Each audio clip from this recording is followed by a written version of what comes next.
আজ মুসলমান দুই নম্বরই করে, প্রতারণা করে, মিথ্যা কথা বলে, ধোঁকা দেয়, কথা ঠিক নাই, ওয়াদা খেলাপ করে, বাবা মার অবাধ্য হয়, মানুষের পিছনে সমালোচনা করে, মানুষের নামে মিথ্যাচার করে, গুজবে কান দেয়, আরেকজনের উপরে জুলুম করে, হাজারটা অন্যায় করে, নাম তার মুসলমান, তার কারণ হলো সে কোরআন থেকে সরে গেছে।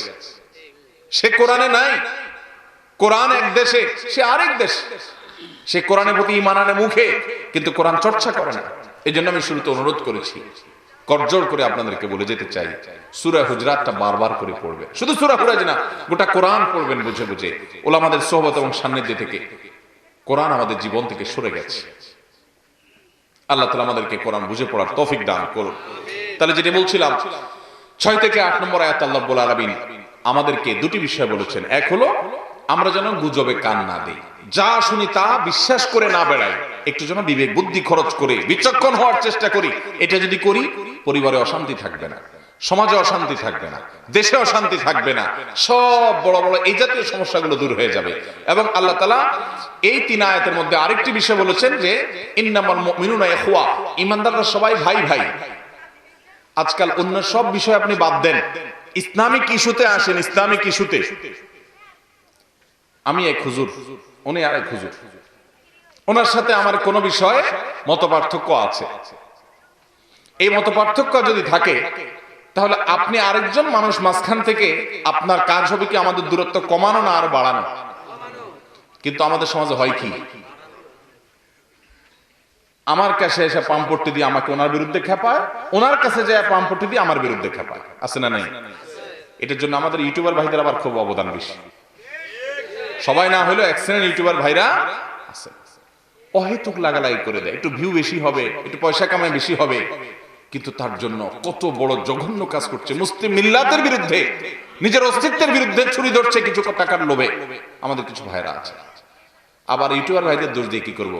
আমার মতো অনেক মৌলভী সাহেবরাও আছে যে নিজেদের মধ্যে গন্ডগোলগুলো বাড়াচ্ছে।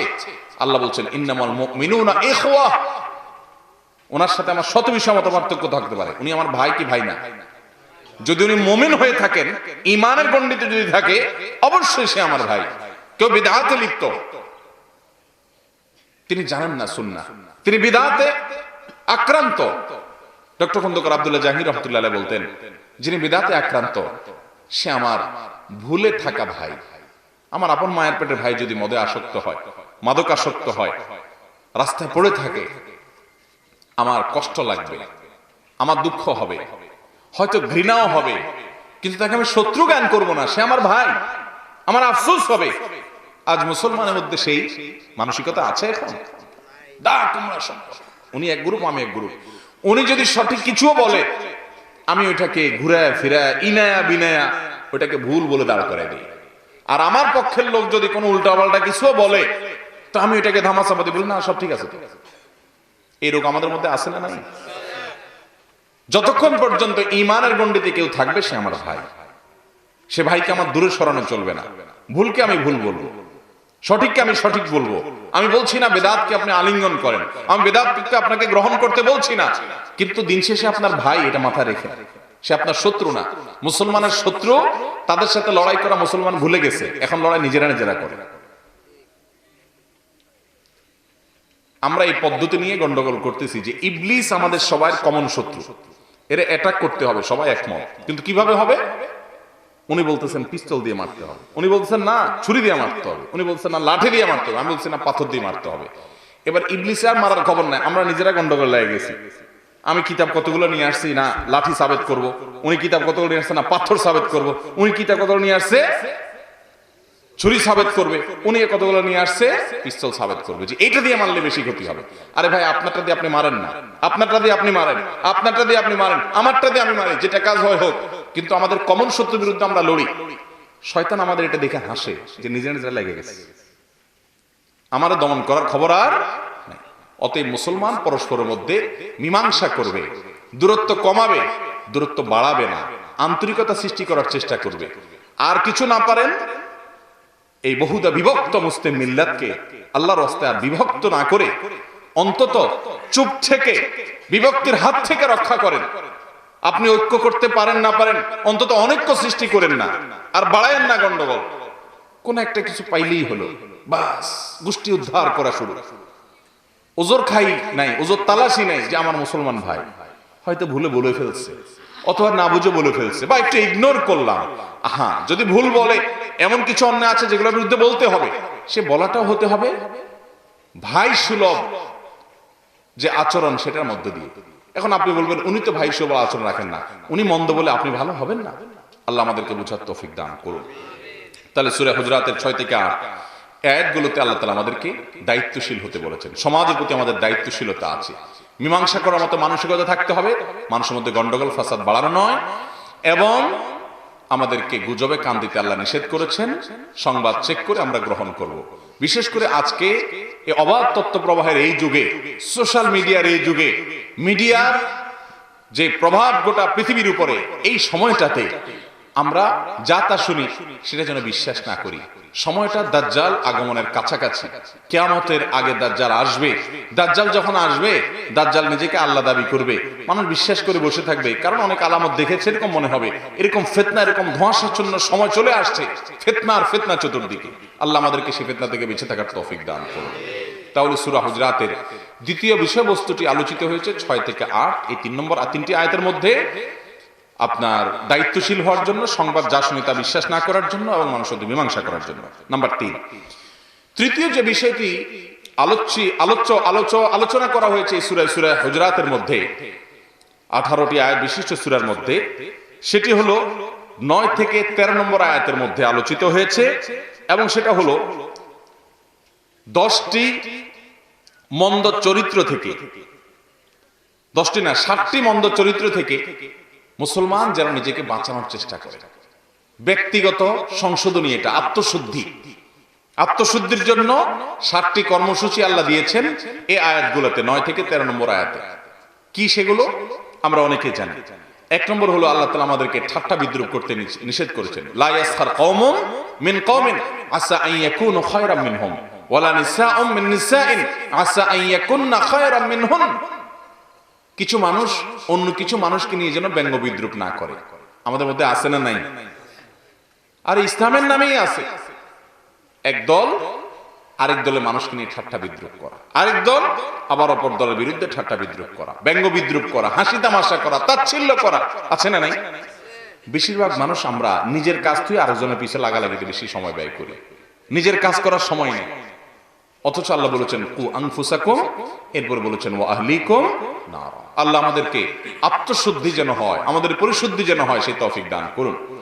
আজ মুসলমান 2 নম্বরই করে, প্রতারণা করে, মিথ্যা কথা বলে, ধোঁকা দেয়, কথা ঠিক নাই, ওয়াদা খেলাপ করে, বাবা মার অবাধ্য হয়, মানুষের পিছনে সমালোচনা করে, মানুষের নামে মিথ্যাচার করে, গুজবে কান দেয়, আরেকজনের উপরে জুলুম করে, হাজারটা অন্যায় করে, নাম তার মুসলমান, তার কারণ হলো সে কোরআন থেকে সরে গেছে, সে কোরআনে নাই। কোরআন এক দেশে, সে আরেক দেশ। সে কোরআনের প্রতি ঈমান আনে মুখে, কিন্তু কোরআন চর্চা করে না। এই জন্য আমি শুরুতে অনুরোধ করেছি, করজোড় করে আপনাদেরকে বলে যেতে চাই, সূরা হুজরাতটা বারবার করে পড়বেন। শুধু সূরা হুজরাত না, গোটা কোরআন পড়বেন বুঝে বুঝে।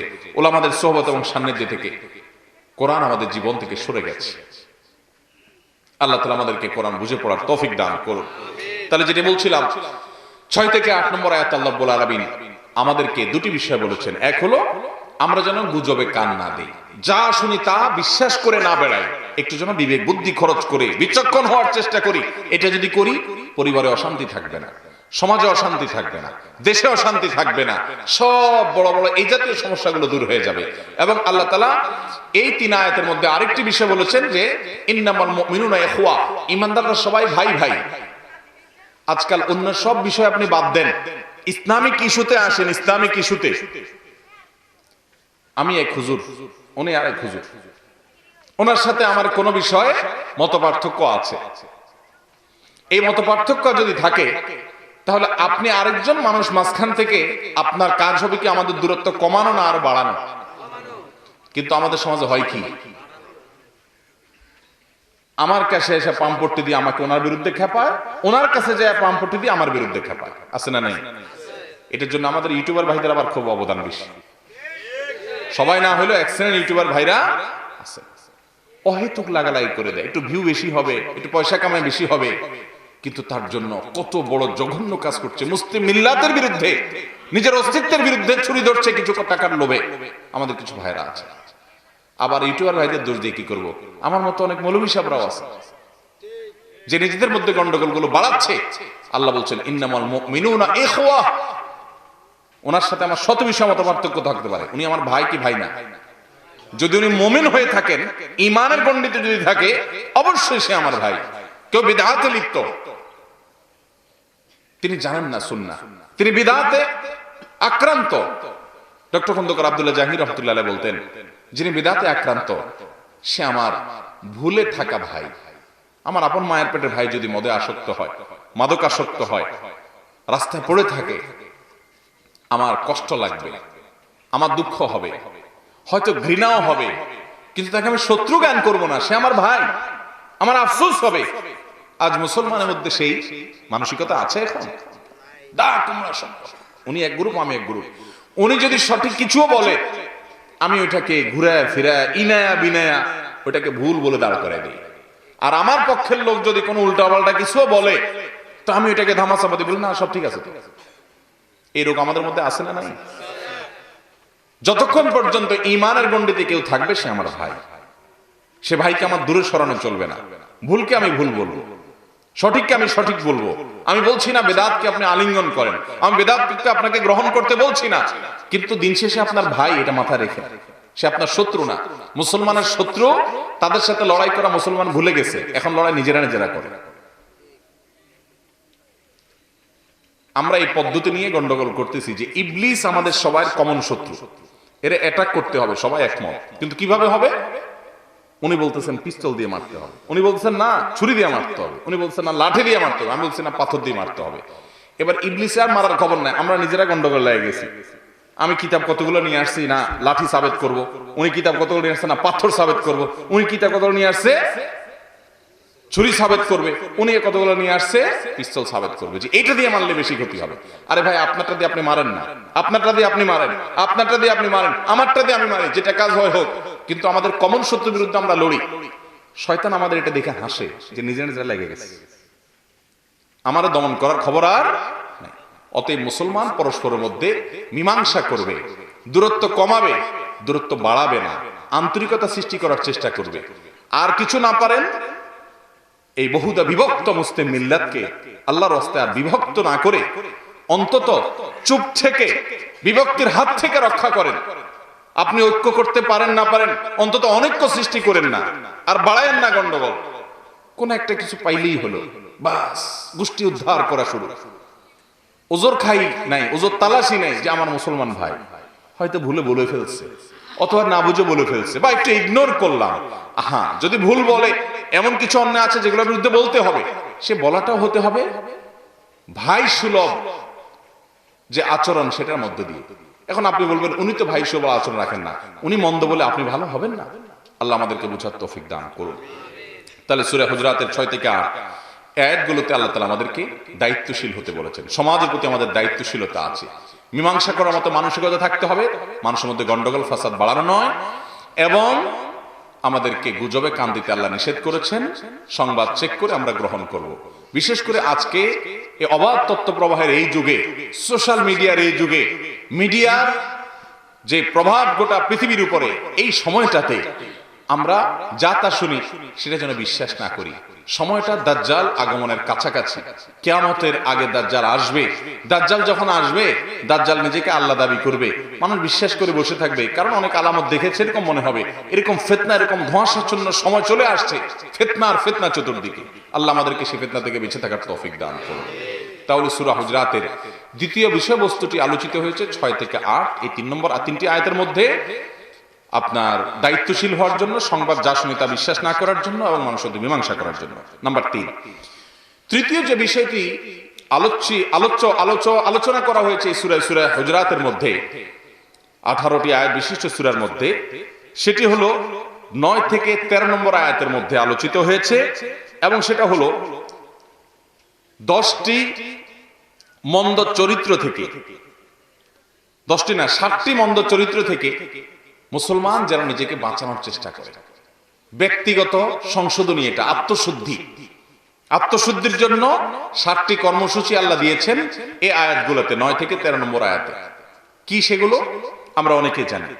1 নম্বর হলো আল্লাহ তাআলা আমাদেরকে ঠাট্টা বিদ্রুপ করতে নিষেধ করেছেন। লা ইয়াসখার কওমুন মিন কওমিন আসা আন ইয়াকুনু খায়রাম মিনহুম ওয়ালা নিসাউম মিন নিসাইন আসা আন ইয়াকুননা খায়রাম মিনহুন। কিছু মানুষ অন্য কিছু মানুষকে নিয়ে যেন ব্যঙ্গ বিদ্রুপ না করে। আমাদের মধ্যে আছে না নাই? আর ইসলামের নামেই আছে।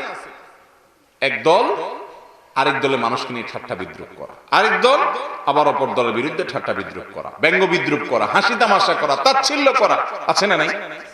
বেশিরভাগ মানুষ আমরা নিজের কাজ থেকে আরেকজনের পিছে লাগালাগিতে বেশি সময় ব্যয় করি, নিজের কাজ করার সময় নেই। অথচ আল্লাহ বলেছেন কু আনফুসাকুম, এরপর বলেছেন ওয়া আহলিকুম নার। আল্লাহ আমাদেরকে আত্মশুদ্ধি যেন হয়, আমাদের পরিশুদ্ধি যেন হয়, সেই তৌফিক দান করুন। আজ মুসলমান 2 নম্বরই করে, প্রতারণা করে, মিথ্যা কথা বলে, ধোঁকা দেয়, কথা ঠিক নাই, ওয়াদা খেলাপ করে, বাবা মার অবাধ্য হয়, মানুষের পিছনে সমালোচনা করে, মানুষের নামে মিথ্যাচার করে, গুজবে কান দেয়, আরেকজনের উপরে জুলুম করে, হাজারটা অন্যায় করে, নাম তার মুসলমান, তার কারণ হলো সে কোরআন থেকে সরে গেছে। সে কোরআনে নাই। কোরআন এক দেশে, সে আরেক দেশ। সে কোরআনের প্রতি ঈমান আনে মুখে, কিন্তু কোরআন চর্চা করে না। এই জন্য আমি শুরুতে অনুরোধ করেছি, করজোড় করে আপনাদেরকে বলে যেতে চাই, সূরা হুজরাতটা বারবার করে পড়বে। শুধু সূরা হুজরাত না, গোটা কোরআন পড়বেন বুঝে বুঝে। ওলামাদের সোহবত এবং সান্নিধ্য থেকে কোরআন আমাদের জীবন থেকে সরে গেছে। আল্লাহ তাআলা আমাদেরকে কোরআন বুঝে পড়ার তৌফিক দান করুন। তাহলে যেটা বলছিলাম, 6 থেকে 8 নম্বর আয়াত আল্লাহ রাব্বুল আলামিন আমাদেরকে 2টি বিষয় বলেছেন। এক হলো আমরা যেন গুজবে কান না দিই, যা শুনি তা বিশ্বাস করে না বেড়াই, একটু যেন বিবেক বুদ্ধি খরচ করে বিচক্ষণ হওয়ার চেষ্টা করি। এটা যদি করি, পরিবারে অশান্তি থাকবে না, সমাজে অশান্তি থাকবে না, দেশে অশান্তি থাকবে না, সব বড় বড় এই জাতীয় সমস্যাগুলো দূর হয়ে যাবে। এবং আল্লাহ তাআলা এই 3 আয়াতের মধ্যে আরেকটি বিষয় বলেছেন যে ইন্নামাল মুমিনুনা ইখওয়া, ঈমানদাররা সবাই ভাই ভাই। আজকাল অন্য সব বিষয় আপনি বাদ দেন, ইসলামিক ইস্যুতে আসেন। ইসলামিক ইস্যুতে আমি এক হুজুর, উনি আরেক হুজুর, ওনার সাথে আমার কোন বিষয়ে মতপার্থক্য আছে। এই মতপার্থক্য যদি থাকে, তাহলে আপনি আরেকজন মানুষ মাঝখান থেকে আপনার কাজ হবে কি আমাদের দূরত্ব কমানো না আর বাড়ানো। কিন্তু আমাদের সমাজে হয় কি, আমার কাছে এসে পাম্পট্টি দিয়ে আমাকে ওনার বিরুদ্ধে খেপায়, ওনার কাছে যায় পাম্পট্টি দিয়ে আমার বিরুদ্ধে খেপায়, আছে না নাই? এটার জন্য আমাদের ইউটিউবার ভাইদের আবার খুব অবদান বেশি।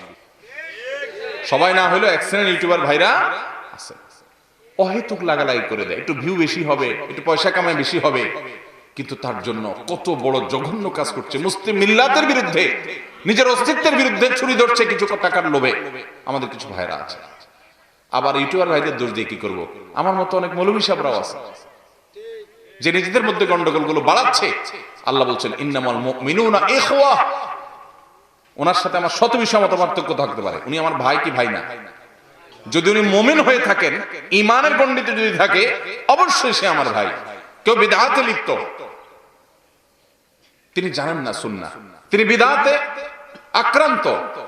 ডক্টর খন্দকার আব্দুল্লাহ জাহাঙ্গীর রাহমাতুল্লাহ আলাইহি বলতেন, যিনি বিদআতে আক্রান্ত সে আমার ভুলে থাকা ভাই।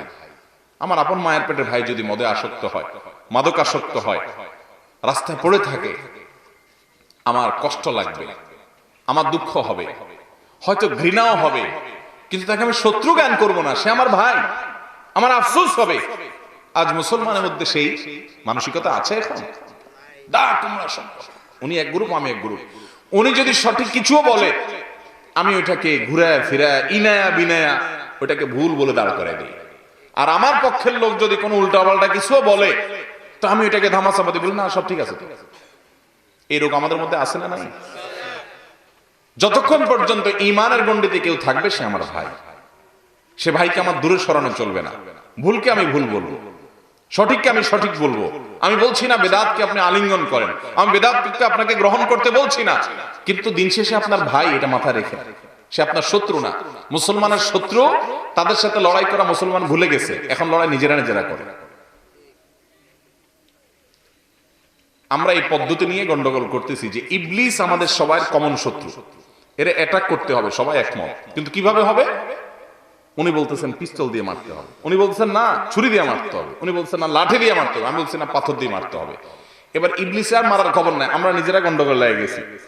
আমি কিতাব কতগুলো নিয়ে আসছি, না লাঠি সাবেত করব, উনি কিতাব কতগুলো নিয়ে আসছে, না পাথর সাবেত করব, উনি কিতাব কতগুলো নিয়ে আসছে ছুরি সাবেত করবে, উনি কতগুলো নিয়ে আসছে পিস্তল সাবেত করবে, যে এইটা দিয়ে মারলে বেশি ক্ষতি হবে।